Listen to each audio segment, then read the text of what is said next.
సూజీ రవ్వతో ముట్టిగా ఎలాగో చూద్దామండి. ఒక గ్లాసు సూజీ రవ్వ తీసుకున్నాను. దాన్ని మిక్సీ గ్రైండర్ వేసేసి కొంచెం మెత్తగా పిండిలాగా చేసేసుకోవాలి.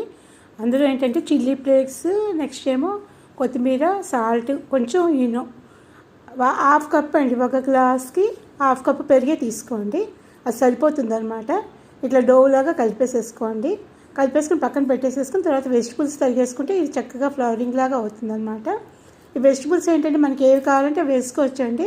నేను క్యారెట్, బఠానీ, స్వీట్ కార్న్, అల్లము, క్యాప్సికము, కొత్తిమీర వేసాను అనమాట. మీకు ఇంకా ఏమైనా ఎక్స్ట్రా కావాలంటే ఏవైనా వెజిటబుల్స్ వేసుకోవచ్చు. అందులోకి రుచికి సరిపడా సాల్ట్ వేసాను అనమాట. ఈ డోని ఏం చేయాలంటే 2 పార్ట్స్ కింద తీసేసుకుని ఏంటంటే ఆయిల్ సహాయంతో, అంటే మన పౌడర్ యూజ్ చేయకుండా ఆయిల్ తోటి మనం స్ప్రెడ్ చేసేసుకోవాలండి. మధ్యలో ఇలా కదిలి పెట్టేసేసుకోవాలన్నమాట.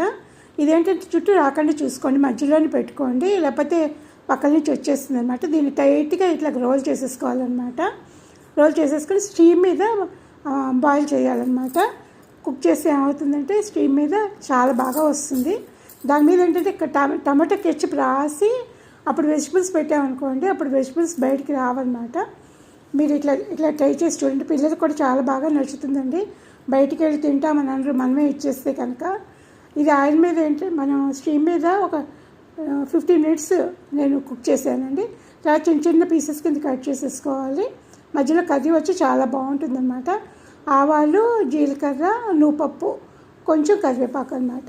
ఇవి వేయించేసేసి వాటి మీద ఇవి కూడా రోల్ చేసేయాలి. పైన ఏంటంటే కొంచెం టమాటా కెచప్ కూడా వేసానండి.